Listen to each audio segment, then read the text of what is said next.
Can everybody see it over me? Yep. We Yep. okay? Can you see? Okay. I have a visual presentation. Wow. Oh, mine wasn't official? No,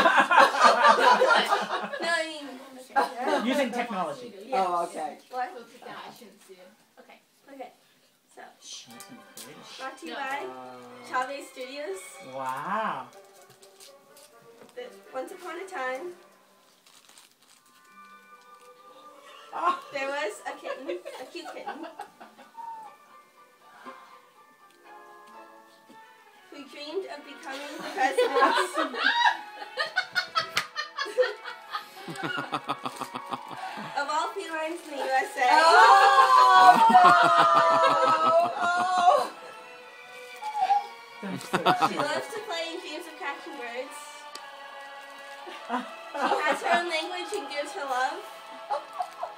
That's my She may be a little stinky and a little shy, but with her message and your vote,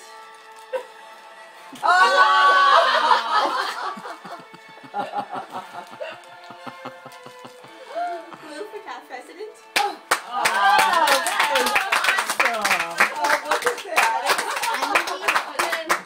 So her letters, she says, "Dear fellow candidates, my name is Moo Tandon, and I believe that I'm going to kick your butt in this competition.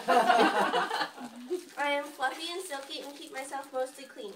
Occasionally I toot, but I try not to make a big deal out of it. The body odor problem is starting to wear off. As that president, I plan to let all felines eat as they please with wholesome and healthy food. Nap time is any time, I say, and anywhere is a place to sleep. Of course, this is within reason. We must be respectful to our owners as they provide us with what we need. Vote for me, Moo Tandon." Oh,